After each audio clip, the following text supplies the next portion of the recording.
একজন মিথ্যাবাদী পুরুষ কখনোই একজন সৎ নারীকে সামলাতে পারে না, কারণ একজন সৎ নারী কিন্তু আগে থেকেই বুঝতে পারে তার পুরুষটা তার সাথে কোনটা সত্যি বলছে আর কোনটা মিথ্যা বলছে।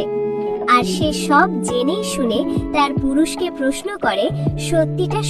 যে নারীকে গর্ভবতী অবস্থায় অবহেলা করেছেন, কষ্ট দিয়েছেন, তার কাছ থেকে কখনো ক্ষমা আশা করবেন না, কারণ একজন নারী তার চরম শত্রুকেও ক্ষমা করে দেয়, কিন্তু প্রেগন্যান্সিতে যে তাকে কষ্ট দেয় ওই মানুষটাকে সে কখনোই ক্ষমা করতে পারে না, সে যতই আপন হোক না কেন। তুমি আমাকে খুব সহজে পেয়ে গেছিলে, তাই না? আমি তোমার কাছে ছিলাম বিনামূল্যের উপহার, তাই তুমি কখনো বুঝতেই পারোনি সবসময় পাশে থাকে তাকে হারানোর ভয়টা কেমন হয়।